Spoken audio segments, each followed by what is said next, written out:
Assalamualaikum warahmatullahi wabarakatuh. Alhamdulillahirabbil alamin, hamdan katsiran thayyiban mubarakan fi mubarakan alaihi kama yuhibbu rabbuna wa yarda. Asyhadu an la ilaha illallah wahdahu la syarika lah wa asyhadu anna Muhammadan abduhu wa rasuluh. Allahumma salli ala Muhammad wa ala ali Muhammad kama sallaita ala Ibrahim wa ala ali Ibrahim innaka Hamidum Majid. Wa barik ala Muhammad wa ala ali Muhammad kama barakta ala Ibrahim wa ala ali Ibrahim innaka Hamidum Majid. Sallim tasliman katsira amma ba'd.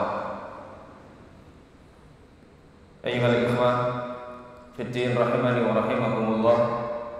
Alhamdulillah, pada kesempatan malam hari ini marilah kita tidak lupa untuk senantiasa bersyukur kepada Allah Subhanahu wa taala atas limpahan rahmat, taufik, hidayah serta maunah dan juga nikmat-nikmatnya, sehingga pada kesempatan malam hari ini kembali Allah Subhanahu wa taala menakdirkan kita untuk bertemu di majelis yang penuh barokah insyaallah, di tempat yang sama-sama kita cintai ini, salah satu rumah di antara rumah-rumah Allah dalam rangka kita mudarasah firman Allah Subhanahu wa taala Al-Qur'anul Karim, yang dengannya mudah-mudahan Allah Subhanahu wa taala menurunkan sakinah, ketenangan ke dalam hati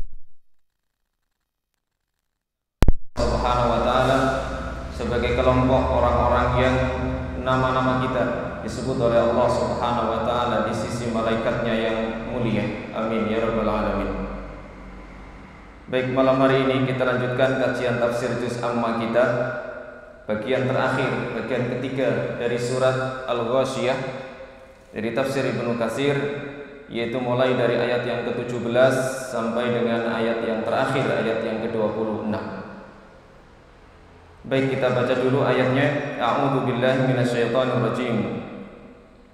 Afala yanzuruna ilal ibli kaifa khuliqat wa ilas samai kaifa rufi'at wa ilal jibali kaifa nusibat wa ilal ardi kaifa sutihat fadzakkir innama anta mudzakkir lasta 'alaihim bimusaytir illa man tawalla wa kafar fayu'adzibuhu Allahul 'adzabal akbar inna ilayna iyabahum summa inna 'alaina hisabahum. Afala yanzuruna ilal ibli kaifa khuliqat.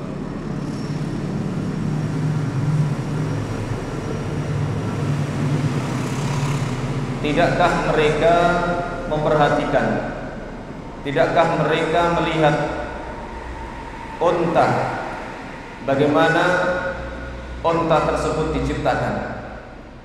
Wa ilas samai kaifa rufi'at, dan melihat langit, bagaimana langit itu ditinggikan. Wa ilal jibali, dan melihat, memperhatikan gunung-gunung.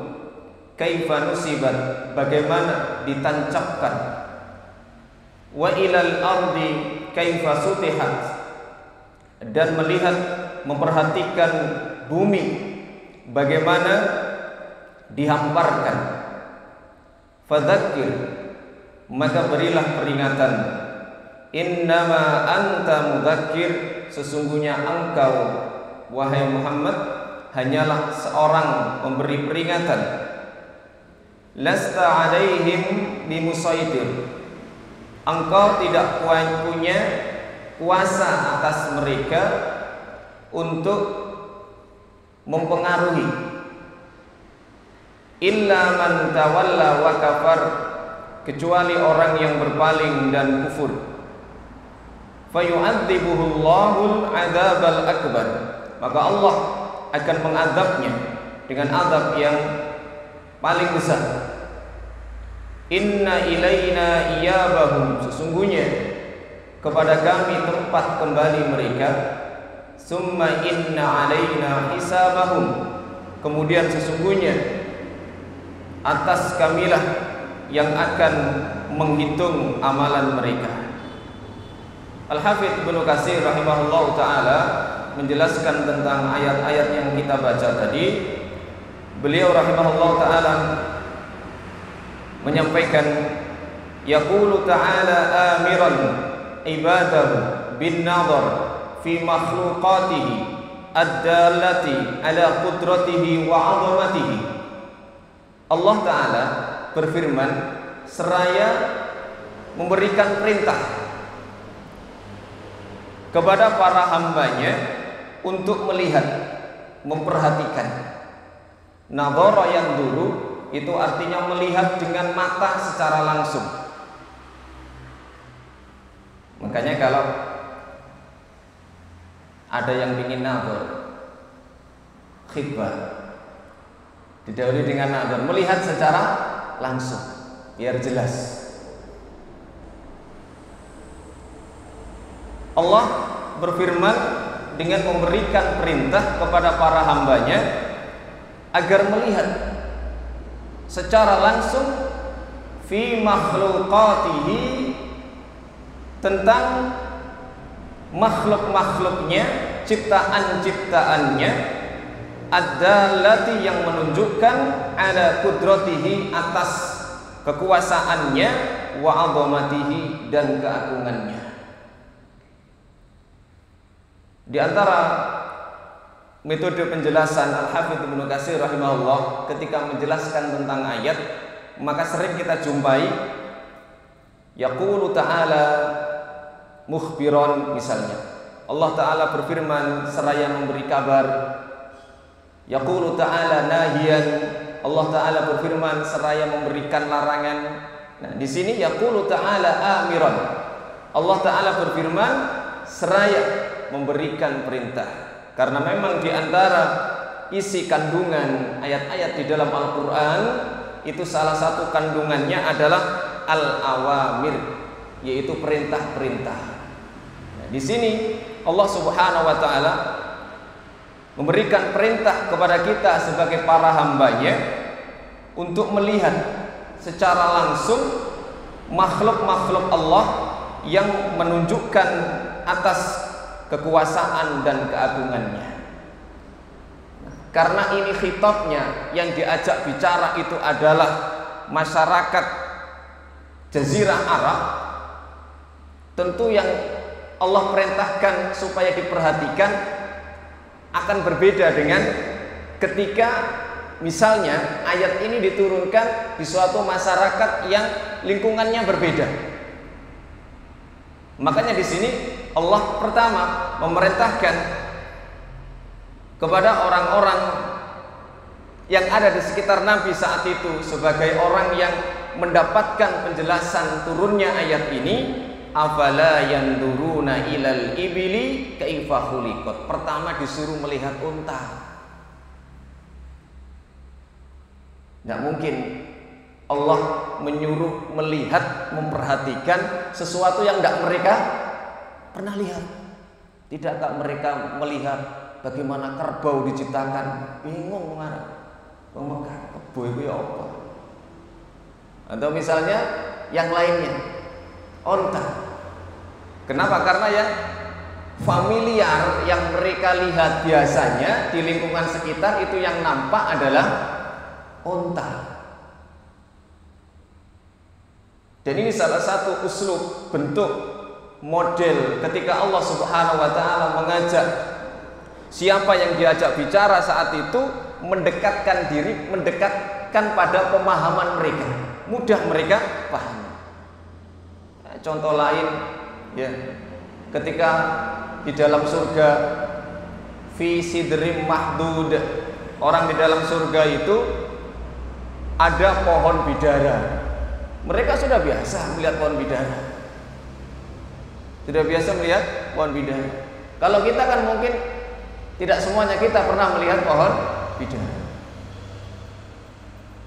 Kemudian pisang dan hal-hal lain yang mereka biasa saksikan, supaya paling tidak mereka punya gambaran.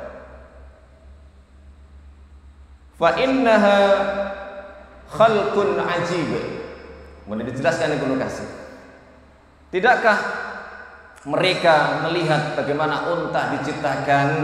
Fa innaha, karena sesungguhnya unta itu khalqun ajib, makhluk yang menakjubkan. Salah satu ciptaan Allah, hewan yang menakjubkan. Wa tarkibuha gharib, dan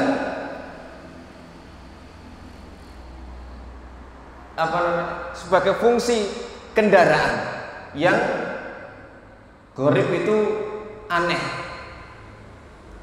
Makanya unta ini, kata para ilmuwan, ya, itu punya keistimewaan yang tidak dimiliki oleh hewan yang lain, yang memang Allah ciptakan dan difungsikan masyarakat untuk itu. Kalau dalam IPA kita mengenal dengan istilah adaptasi lingkungan, biasanya gitu ya. Saya dulu belajar begitu, adaptasi lingkungan. Unta itu dengan lingkungan yang seperti itu, panas dan menjadi kendaraan untuk membawa beban yang berat, maka Allah jadikan unta memiliki keistimewaan. Salah satunya, unta ini bahasa adaptasinya itu punya kemampuan untuk minum dalam jumlah yang besar, bisa sampai 100 liter lebih sekali minum. Kenapa? Karena dia akan menyimpan cadangan minumannya untuk perjalanan yang jauh dengan beban berat, ya, di bagian lehernya. Sehingga masyhur kita baca hadis ketika perang, para sahabat kekurangan air, mereka akan nyembelih unta, karena di situ ada cadangan air. Kalau makan rumput, wah, sekali makan itu bisa 30 sampai 40 kilo. Dan Allah berikan keistimewaan disimpan cadangan makanan itu ada pada punuknya. Nah, kalau manusia nyimpen cadangan makanan di mana? Di ATM, di kulkas ya. Ada pertanyaan, manusia menyimpan cadangan makanan di kulkas, jawabannya ya bener ya. Fa innaha fi ghayatil quwwah wasyiddah, kata Ibnu Katsir. Karena unta ini ada pada puncak kekuatan dan bisa menahan beban berat. Wahia ma'adzalika, walaupun begitu kondisinya, talinu lil hamli as-saqil, dia itu mudah untuk diberi beban yang berat. Watan qatu lil qa'id ad-dhaif, dan mau nurut orang yang lemah yang nuntun dia. Antum kalau lihat nahar, nyembelih unta namanya nahar, itu cukup di nahar itu beda dengan dabah. Dabah itu direbahkan, disembelih. Kalau nahar, hewannya khusus unta itu cukup disobek begitu saja dengan pisau. Itu antri unta itu, gak usah ada gocek kayak waktu kita beleh sapi, wong 5 wong 6 jiret ya karo-karan, lengah sedikit tendang. Ada teman yang dari panitia itu di depan posisinya salah, dia di depan posisi kakinya kena tendang, jahit nang rumah sakit. Unta ndak ada gitu-gitu, dijiret-jiret nggak usah. Antri nakar melaku dan gelebak, tak masalah.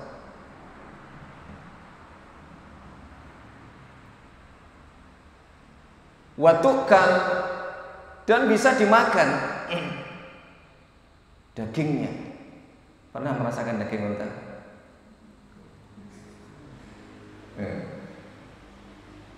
Kalau naik unta belum ya? Sepeda unta belum. Tapi paling tidak kita pernah memperhatikan ya. Kalau tidak ada yang pernah perhatikan, silakan ke kebun binatang. Nanti ada hubungannya dengan tata cara sholat. Idza sajada ahadukum fala yabruk kama yabrukul ba'ir. Kalau kamu sujud dalam sholat, ojo ngebrek koyok ngebreke unta, kan begitu. Lah kalau kita tidak tahu, menyaksikan langsung ya apa sih ngebreke unta. Tapi kalau kita sekarang kan bisa YouTube kan, duduknya unta, nah gitu. Akhirnya muncul khilaf para ulama, disikno dengkule, tatangane, nah gitu. Yang penting gak disikno raine. Gara-gara memahami ngebreknya unta. Wa yuntafa'u biwabriha. Bulunya, maksudnya ini kulitnya. Kulitnya bisa dimanfaatkan. Kulitnya unta. Wa yushrabu labanuha. Susunya bisa diminum. Kita cuma membayangkan, gak tahu mangan kulitnya unta, memanfaatkan kulitnya unta, minum susunya. Dan ada hubungannya dengan fikih lagi. Nabi ditanya, apakah saya harus wudhu lagi dari makan daging unta? Nabi mengatakan, ya. Kalau dari daging kambing, Nabi terserah, mau wudhu lagi juga tidak apa-apa. Nah, dari unta itu muncul banyak pelajaran dalam agama kita. Wa nambahu bidzalika li anna al-arab ghalibu dawabihim kanat al-ibil. Dan mereka diperingatkan seperti itu untuk melihat unta karena masyarakat Arab mayoritas hewan tunggangan mereka adalah unta. Jadi tidak Allah contohkan hewan yang lain.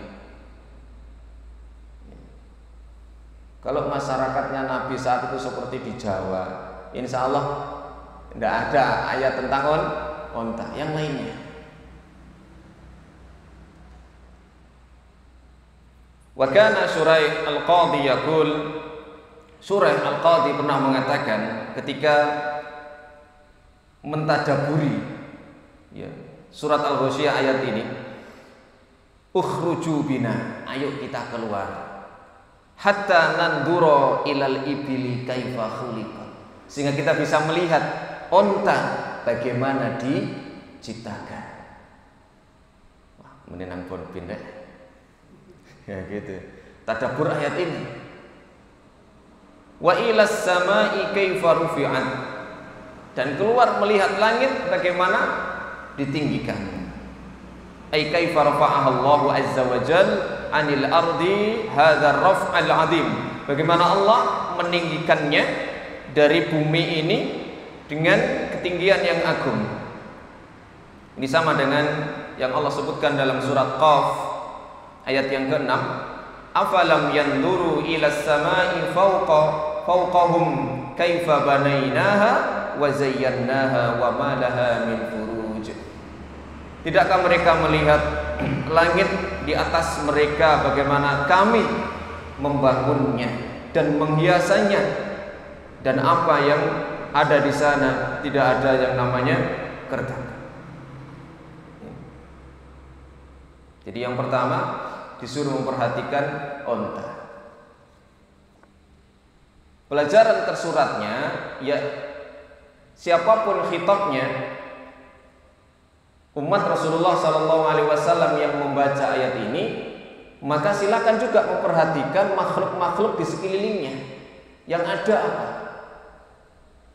Hanya saja secara khusus unta memiliki keajaiban-keajaiban, kelebihan-kelebihan yang tidak dimiliki oleh makhluk Allah yang lainnya. Kemudian yang kedua, wa ilal jibali kaifa nusibat. Yang selanjutnya, wa ilas samai kaifa rufi'at. Yang kedua, melihat langit, bagaimana Allah, bagaimana ditinggikan langit itu.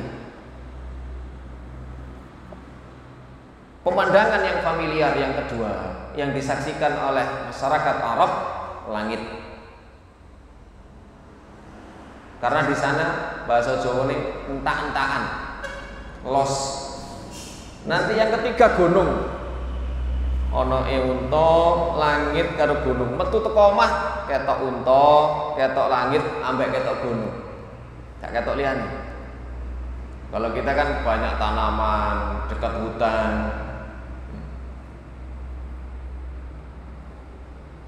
Wa ilas samai kaifa rufi'at. Melihat langit bagaimana ditinggikan. Tadi sebagaimana dalam surat Qaf ayat yang ke-6, Allah meninggikan langit ini tanpa tiang. Sebagaimana yang kita lihat. Dan Nabi SAW beliau menjelaskan dalam hadisnya tentang jarak antara bumi dan langit. Kalau orang Madura itu anak wonge gak ngrasani. Langit itu dekat. Kenapa? Sik ketok. Nah gitu. Sik ketok. Kalau Nabi beliau pernah menyampaikan bahwa jarak langit yang kita lihat itu disebut dengan as-sama'ud dunya, langit yang paling rendah, 500 tahun perjalanan. Kemudian yang kedua juga tingkatnya itu 500 perjalanan sampai nanti di yang ketujuh. Dengan berbagai macam makhluk, benda-benda langit yang juga Allah ciptakan. Termasuk tadi dalam surat Qaf Allah menghiasi langit itu dengan bizinatinil kawakib, dengan bintang-bintang yang indah. Dan Allah ketika meletakkan bintang itu tidak sembarangan. Benar-benar Allah tata sehingga kalimatnya wa zayyannaha, kami hiasi, kami tampakkan indah langit itu.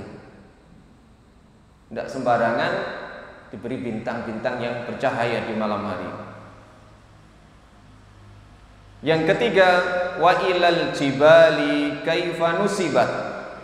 Melihat gunung, bagaimana gunung itu ditancapkan. Aiju'ilat mansubatan qaimatan, dijadikan tertancap teguh berdiri thabitatan teguh, rasiatan sebagai pasak. Li'alla tamidal ardu bi ahliha, agar bumi ini tidak goncang penduduknya. Waju'i wa ja'ala fiha ma ja'ala minal manafi wal ma'adin, dan Allah jadikan di dalam gunung itu apa yang Allah jadikan berupa manfaat-manfaat dan barang-barang tambang yang ada di dalamnya. Menyaksikan gunung, makanya tadi yang familiar itu paling tidak ya 3: onta, langit, gunung. Keluar dari rumah, lihat onta, lihat langit, lihat gunung. Suruh memperhatikan. Allah jadikan langit sebagai autada, wal jibala autada, sebagai pasaknya. Bahasa Jawanya patek. Cuma kalau bahasa Madura patek itu ya segawon. Ngerti segawon? Kenapa segawon? Gawon itu anjing. Makanya ketika terjadi banyak keguncangan gunung, maka di situ pula berakibat terhadap guncangan-guncangan yang ada di bumi. Karena pasak ketika itu tercabut, maka yang asalnya kokoh menjadi mudah terguncang. Dan di hari kiamat kelak, idza zulzilatil ardu zilzalaha wa akhrajatil ardu athqalaha, sampai di situ kemudian wa takunul jibalu kal ainil manfus.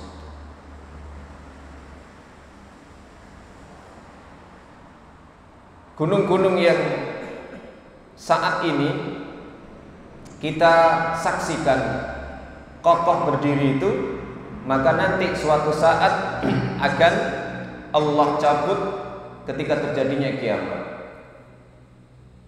Dalam surat An-Nazi'at pula Allah menjelaskan wal jibala arsaha. Gunung Allah tancapkan sebagai pasak. Tujuannya apa? Dalam surat An-Nazi'at mata'al lakum wa li an'amikum. Ketika Allah menciptakan bumi, kemudian mengalirkan air-airnya, tanaman-tanamannya, kemudian gunung-gunungnya sebagai pasaknya, tujuannya adalah mata'al lakum, agar kalian itu nyaman di bumi, wa li an'amikum, dan juga hewan ternak kalian. Maka tidak ada tempat senyaman bumi. Kalau ada orang yang ini kiamat ngalih nang planet liyane, terus kabeh kiamat.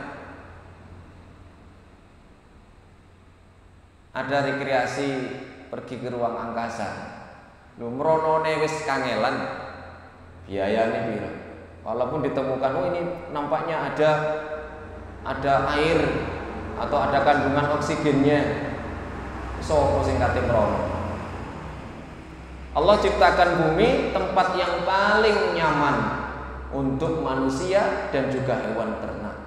Mata'al lakum wa li an'amikum. Wa ilal jibali kaifa nusibat. Yang keempat, wa ilal ardi kaifa sutihat. Dan melihat bumi bagaimana dihamparkan. Kata Ibnu Katsir, kaifa busitat wa muddat wa muhhidat. Bagaimana Allah jadikan hamparan, Allah panjangkan. Nah, berarti bumi itu gak bulat. Kan begitu ya akhirnya teorinya. Bumi itu berarti hamparan, letter. Bahasanya apa? Flat. Gitu ya. Nah, ada teori bumi bulat, ada teori bumi datar. Kayaknya bukan tempatnya bahas ini ya. Banyak pakar-pakarnya di sini. Bingung kan? Iya. Apalagi bahas yang jadi pusat tata surya itu apa? Matahari atau bumi? Dalam surat Yasin, kullun fi falaki yasbahun. Semuanya itu beredar pada garis edar masing-masing. Lu pun jerik opo lah gitu kan. Apakah matahari ataukah bumi? Bisa serius-serius bahas ini ya. Yang jelas yang kita lihat nampak ketika kita berjalan di muka bumi ini, Allah hamparkan bumi ini.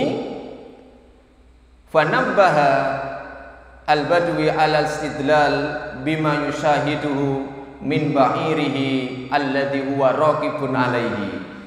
Kenapa Allah Subhanahu wa taala setelah menyebutkan perintah agar kita memperhatikan onta, memperhatikan bumi, memperhatikan gunung, kemudian memperhatikan langit dengan gunung, kemudian terakhir bumi? Karena bumi inilah tempat berpijak, tempat kita berjalan dengan naik onta di atasnya misalnya. Jadi yang diperhatikan sekali jalan itu banyak. Ketika naik onta, delok ontone masya Allah punya keajaiban. Ro gunung mlaku, gunung masya Allah. Lihat langit, lihat bumi mudah dilewati. Sekali berjalan, 4 tanda makhluk Allah ini bisa ditadabburi. Was-sama allati fawqa ra'sahu, kata Ibnu Katsir, melihat langit di atas kepalanya.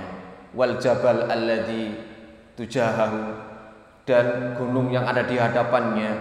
Wal ard alladzi tahtahu, bumi yang di bawahnya.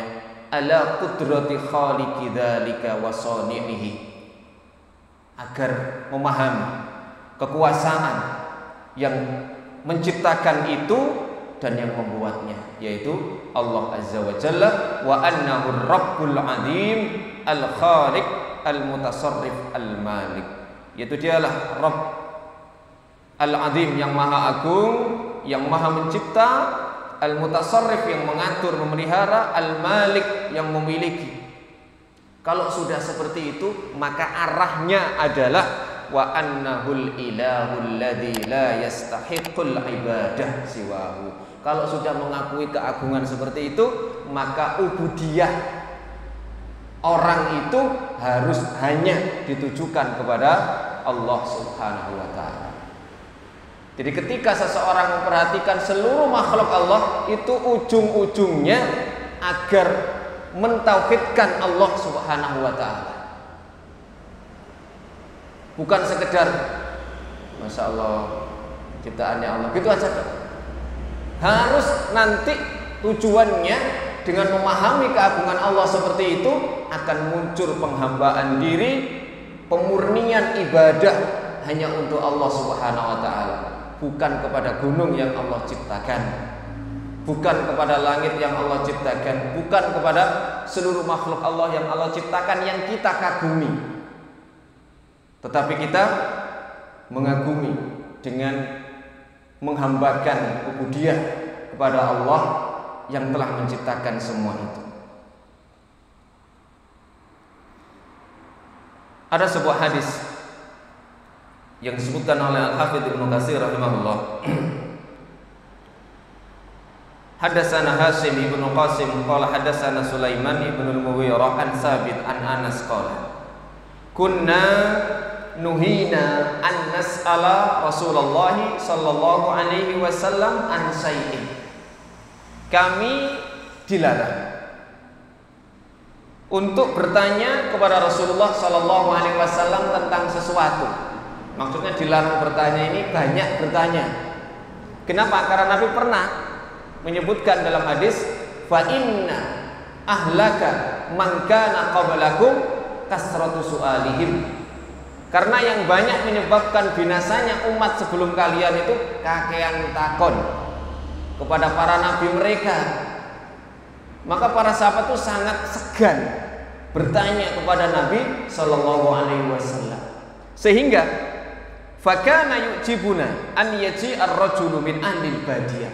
Kami sangat senang kalau ada orang Badui al-aqil yang cerdas. Badui tapi cerdas. Fayas'aluhu wa nahnu nasma. Datang kepada Nabi takon saweneng. Bencek ditakokno wong Badui. Orang Badui itu kan secara umum tata keramanya kurang, orangnya itu bloko suto bahasa Jawa. Ana bloko suto itu. Apa ini? Orang Badui. Nah, para sahabat tidak bisa seperti itu. Tidak bisa. Tapi karena orang Badui walaupun apa eneke blak-blakan kepada Nabi, Nabi memahami wong Badui, wong pedalaman. Nah, suatu ketika datang faja'a rajulun min ahlil badiyah. Ada seorang Badui datang kepada Nabi sallallahu alaihi wasallam. Berkata, "Ya Muhammad." Dari ucapannya ini sudah kodo ini. Wong Badui. Rasulullah tidak akan, para sahabat tidak akan berani manggil secara langsung nama Nabi itu tidak berani. Tidak boleh, karena tidak beradab. Wong Badui biasa. Tapi di sini ceritanya Badui ini belum masuk Islam, belum masuk Islam. Ya Muhammad, wahai Muhammad, innahu atana rasuluka. Sesungguhnya utusanmu telah datang kepada kami. Faza'ama lana annaka taz'umu annallaha arsalaka. Kemudian utusanmu tadi mengatakan kepada kami, menganggap bahwasanya engkau adalah bahwa Allah telah mengutusmu. Qala, Nabi menjawab, shadaqa. Ya, memang utusan saya benar. Saya mengaku bahwa saya adalah utusan Allah dan ini benar. Faman khalaqas sama?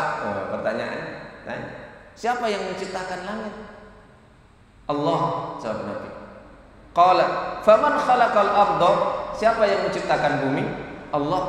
Qala, faman nasaba hadzal jibala? Siapa yang menancapkan gunung-gunung ini?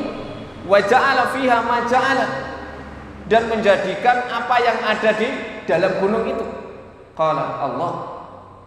Qala fabilladzi khalaqas samaa wal ard wa nasaba hadzal jibal Allahu arsalaka. Kemudian bersumpah orang Badui ini, demi zat yang menciptakan langit, bumi dan menancapkan gunung-gunung ini, apakah Allah memang benar mengutusmu? Qala na'am, iya. Qala wa za'ama rasuluka anna alaina khamsa salawatin fi yaumina wa lailatina. Kemudian ngecek yang kedua, utusanmu telah mengatakan, menetapkan kepada kami bahwasanya wajib atas kami itu sholat 5 waktu dalam sehari semalam. Qala shadaqa, ya benar memang. Qala fabilladzi arsalaka Allahu amaraka bihadza. Demi zat yang mengutusmu, apakah memang Allah memerintahkanmu untuk ini? Jawabnya Nabi, na'am, iya. Qala, yang ketiga, klarifikasi lagi. Wa za'ama rasuluka anna alaina zakatan fi amwalina. Utusanmu juga memerintahkan kami bahwa kami punya kewajiban zakat dalam harta kami. Qala shadaqa, dia benar. Qala fabilladzi arsalaka Allahu amaraka bihadza. Demi zat yang mengutusmu, apakah memang Allah memerintahkan kamu untuk ini? Qala na'am. Yang keempat itu klarifikasi. Wa za'ama rasuluka anna alaina hajjal baiti man istata'a ilaihi sabila. Ini utusanmu juga menganggap bahwa wajib atas kami untuk berhaji. Siapa yang mampu? Qala shadaqa, benar. Na'am. Summa walla. Kemudian orang ini berpaling dan mengatakan, walladzi ba'asaka bil haqq, demi zat yang mengutusmu dengan benar, la azidu alaihinna wa la anqusu minhu syai'a. Ketika diberi penjelasan tentang tadi salat, tentang masalah rububiyah Allah, Allah yang menciptakan, kemudian salat, kemudian zakat, haji, kemudian orang ini mengatakan, demi zat yang mengutusmu dengan hak, aku tidak akan menambah atas apa yang engkau jelaskan tadi dan tidak menguranginya sedikit pun. Apa kata Nabi? Faqala Nabi sallallahu alaihi wasallam, in sadaqa la yadkhulannal jannah. Kalau memang dia jujur, kalau dia memang konsisten dengan apa yang dia ucapkan, dia pasti benar-benar masuk surga. La yadkhulanna al-jannata. Benar-benar pasti masuk surga. Wah. Sehingga dari percakapan ini para sahabat seweneng, wah, ilmu baru daripada takon langsung, sungkan kepada Nabi. Termasuk juga yang sering kita dengarkan ketika Nabi Shallallahu Alaihi Wasallam ditanya orang Badui lagi, ya Rasulullah, mata sa'ah. Rasulullah, kapan kiamat? Ono jamaah takon, kapan kiamat? Kira-kira kiai ini jawab apa ya? Rasulullah tidak jawab, tanya balik, ma'adatalah, kon takon kiamat, apa persiapanmu? Apa yang sudah kamu siapkan untuk menghadapi kiamat? Jawabannya apa? Ma'adatu illa uhibbullaha wa rasulah. Saya tidak punya persiapan apa-apa Nabi, hanya saja saya itu cinta kepada Allah dan Rasulnya. Apa jawab Nabi? Anta ma'aman ahbabta. Kamu nanti akan dikumpulkan bersama dengan orang yang kamu cintai. Wah, Ibnu Mas'ud senangi Kak Arun. Para sahabat semuanya, Ibnu Mas'ud sampai membuat pengakuan, sejak masuk Islam saya tidak pernah seseneng ini. Saya tidak pernah merasa segembira ini. Kenapa? Nabi mengatakan, anta ma'aman ahbabta. Engkau akan dikumpulkan bersama dengan orang yang engkau cintai. Aku mencintai Rasulullah, aku mencintai Abu Bakar, mencintai Umar, mencintai Utsman. Walaupun amalanku tidak sebanding dengan mereka, kata Ibnu Mas'ud. Tapi saya berharap dengan cinta kepada mereka, Allah mengumpulkan saya dengan mereka. Makanya kalau kita lihat di Al-Quran itu, para sahabat yang bertanya kemudian Allah abadikan dengan kalimat mungkin yas'alunaka, itu sedikit. Mereka bertanya kepadamu tentang Muhammad, itu bisa kita hitung. Ya karena memang para sahabat segan betul bertanya kepada Nabi SAW secara langsung. Yang tidak sungkan-sungkan itu kan ketika di Madinah kan orang-orang Ansor, perempuan, berkenaan masalah-masalah kewanitaan ini, orang Ansor, wanita Ansor ini juga tipenya begitu ya. Makanya Rasulullah juga mendoakan mudah-mudahan Allah memberikan rahmat kepada para wanita Ansor. Tidak ada yang menghalangi mereka bertanya tentang masalah-masalah agama. Sampai tanya tentang masalah istihadah, darah yang keluar terus-menerus, dos pundi Nabi caranya. Yo dikai kain. Carane yo napa? Sampai Aisyah narik, tak uruki gini. Nabi yo sungkan jelasno detail. Ditarik yang mana? Aisyah, ini lo carane. Kayak kain dilebokno jero, kan gitu.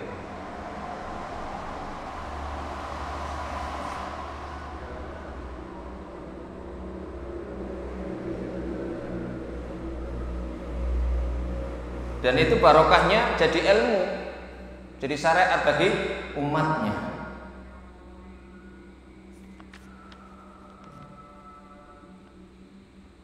Jadi tujuan kenapa kita memperhatikan makhluk Allah agar memunculkan ubudiyah, penghambaan yang murni kita hanya untuk Allah Subhanahu wa ta'ala. Maka orang-orang yang mengadakan misalnya pembelajaran, penelitian terhadap makhluk-makhluk Allah, itu tidak sedikit di antara mereka yang mendapatkan hidayah dari Allah Subhanahu wa ta'ala. Fadzakir innama anta mudzakir. Maka berilah peringatan, sesungguhnya engkau hanyalah pemberi peringatan. Lasta alaihim bimusaytir. Engkau tidak bisa menguasai mereka. Kalau Ustadz kami dulu memberikan terjemah yang mudah, musaytir itu nyetir. Awakmu gak bisa nyetir. Mirip ya, musaytir. Gak bisa nyetir mereka. Ai fadzakir ya Muhammad, artinya berilah peringatan wahai Muhammad. An-nasa, manusia, bima ursilta bihi ilaihim, dengan apa yang engkau diutus dengannya kepada mereka. Apa yang Allah tugaskan, apa yang engkau emban berupa risalah, syariat-syariat Allah, sampaikan kepada mereka sebagai peringatan. Fa innama 'alaikal balagh wa 'alainal hisab. Karena engkau tugasnya memang menyampaikan, dan kami nanti yang akan membuat perhitungan. Ditegaskan dengan lasta alaihim bimusaytir, engkau tidak mampu menyetir mereka. Tidak menyetir ya. Qala Ibnu Abbas wa Mujahid wa ghairuhuma lasta alaihim bijabbar. Engkau tidak mampu memaksa mereka, tidak bisa memaksa mereka. Ibnu Zaid mengatakan lasta billadzi takrahuhum 'alal iman. Engkau tidak bisa dengan apa yang engkau tidak sukai terhadap mereka atas keimanan. Makanya tugas Nabi, tugas Rasul itu ya memang memberikan hidayah, petunjuk, tapi hidayahnya sekedar hidayatul irsyad, hidayatul bayan, memberikan arahan, penjelasan. Adapun nanti tentang taufik, hidayatul taufik itu hak Allah Subhanahu wa ta'ala. Sehingga dalam perjalanan hidup Nabi SAW, keluarga beliau, paman beliau yang membela dakwah beliau pun, beliau tidak bisa menjadikan pamannya sendiri untuk beriman. Sehingga kemudian turun ayat innaka la tahdi man ahbabta walakinnallaha yahdi man yasha. Muhammad, kamu tidak bisa memberikan hidayah taufik kepada orang yang engkau cintai, tapi itu haknya Allah, kepada orang yang Allah kehendaki. Makanya kalau memberi nasihat, berdakwah, orientasinya itu bukan orientasi hasil, tapi orientasi dakwah, orientasinya mengajak. Kalau orientasinya itu hasil, kita akan kecewa. Kita ini bukan siapa-siapa. Wali ya kurang mesti. Nabi apalagi. Sementara Nabi itu ada yang tidak punya pengikut. Walaisa wan nabiyyu walaisa ma'ahu ahadun. Ada nabi yang tidak punya pengikut sama sekali. Apa mereka nggak dakwah? Ya dakwah. Tidak mungkin seorang nabi itu dia berdiam diri, minimal kepada keluarganya. Kalau memang cakupan dakwanya tidak sewajib Rasul. Sama-sama mendapatkan wahyu, dalam definisi itu kan tidak wajib disampaikan. Tidak mungkin dia pasti disampaikan, entah kepada keluarganya, walaupun tidak kepada masyarakat secara luas. Beda dengan cakupan dakwah seorang Rasul. Itu pun ada yang tidak ada pengikutnya, ada yang pengikutnya 1, ada yang pengikutnya 2. Ya. Cuman memang di dalam berdakwah ya kita punya thariqah, uslub, ya bagaimana orang itu bisa menerima dakwah kita. Nah, karena bisa jadi salah paham juga. Kok sementing ini gelem gak gelem ya diterima misalnya begitu. Kon melok gak melok ya urusanmu. Makanya para ulama juga menulis kitab-kitab bagaimana asalibud dakwah, metode-metode dakwah berbeda. Nabi saja ketika ngutus Mu'ad dipeseni dulu. Ya Mu'ad, innaka ta'ti qauman min ahlil kitab. Mu'ad, yang kamu datangi ini ahlul kitab loh ya. Ini kamu jangan main-main ya. Ahlul kitab itu punya pengetahuan, pinter, intelek. Kan ini. Jadi memahami mad'u itu juga penting. Walaupun kalau sudah berusaha sedemikian rupa, berbagai macam metode dicoba kok tidak menerima, itu tadi hidayah taufik. Nabi Nuh itu mengadu wadul kepada Allah, menceritakan liku-liku dakwahnya. Berdakwah lailan wa nahara, kemudian wa asratu lahum israra, dengan sirri, kemudian dengan jahar dan seterusnya. Berbagai metode itu diadukan kepada Allah, mengadu kepada Allah. Falam yazidhum du'ai illa firara, tambah melayu, kupingnya ditutupi, raine dikerubuti. Akhirnya keluar doa pamungkas. La tadar 'alal ardi minal kafirina dayar, saking jengkele. Pun Gusti senjenengan ratakno. Gak usah ate urip ngono. Itu Nabi Nuh seperti itu. Nabi Muhammad SAW tidak seperti itu. Dinteni anak putune kan begitu. Dan tugas Nabi Rasul memang memberikan peringatan. Basa Jawa ini meden-medeni. Ya, meden-medeni. Di samping meden-medeni, yang ngekei kabar gembira.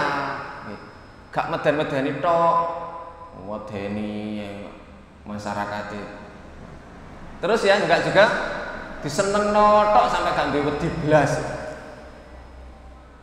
Basyira wa nadhira.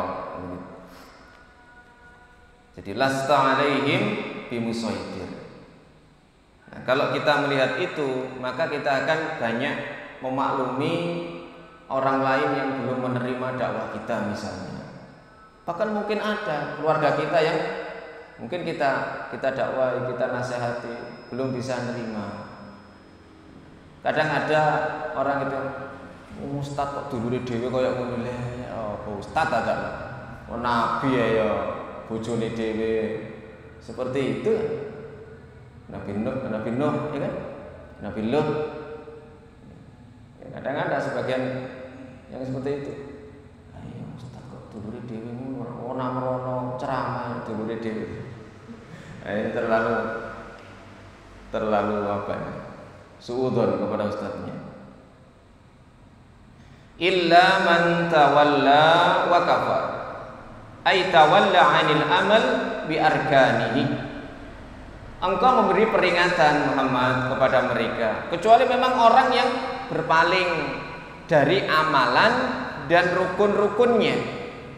Wa kafara bil haqqi bi jananihi wa lisanihi, atau bi jinanihi wa lisanihi, dan kufur terhadap kebenaran dengan hati dan lisannya. Tawalla, berpaling, itu berarti dari sisi amalan. Kafar di sini maknanya berarti dari sisi batinnya, termasuk lisannya pula. Makanya dalam surat Al-Qiyamah ayat 31-32, fala saddaqa wala shalla walakin kadzdzaba wa tawalla. Ia tidak membenarkan, tidak pula salat, tetapi mendustakan dan berpaling. Mendustakan berarti dengan hati, kemudian berpaling berarti dengan amalan dan juga perintah-perintah zahir yang lainnya. Akibatnya Allah Subhanahu wa taala mengancam, fayu'adzibuhullahul 'adzabal akbar. Allah akan mengadabnya dengan adab yang paling pedih.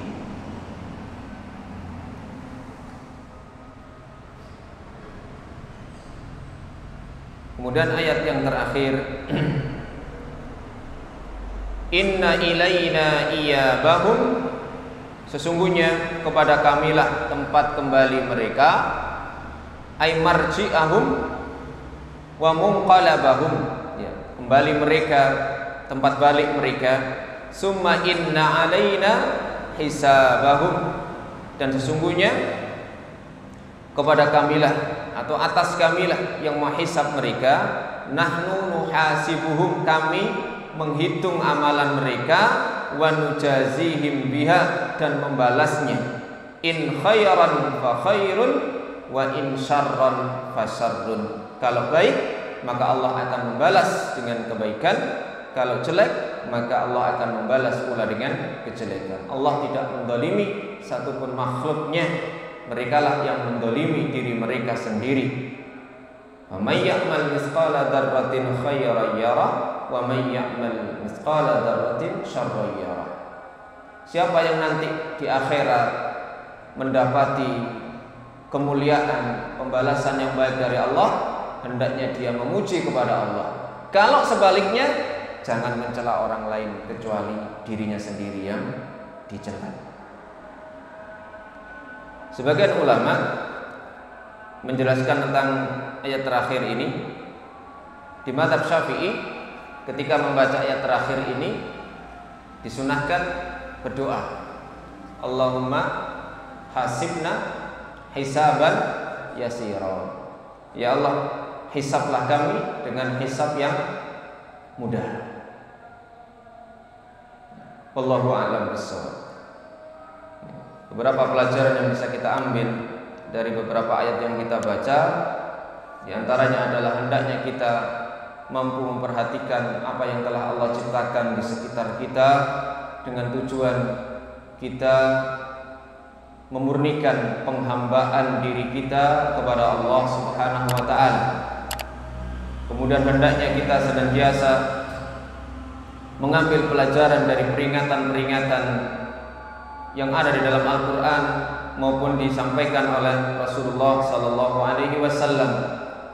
Dan hidayah itu yang bersifat taufik murni, merupakan hak dari Allah Subhanahu Wa Taala, dan hendaknya kita memahami bahwa tempat kembali kita kelak adalah menuju Allah Subhanahu Wa Taala, di mana kita akan mempertanggungjawabkan seluruh amal yang kita kerjakan di dunia ini. Mudah-mudahan Allah Subhanahu Wa Taala menjadikan kita termasuk golongan orang-orang yang as-su'ada, orang-orang yang berbahagia, mendapatkan keberuntungan kelak di akhirat, dan menjadi para penghuni surga Allah Subhanahu Wa Taala. Amin ya rabbal alamin.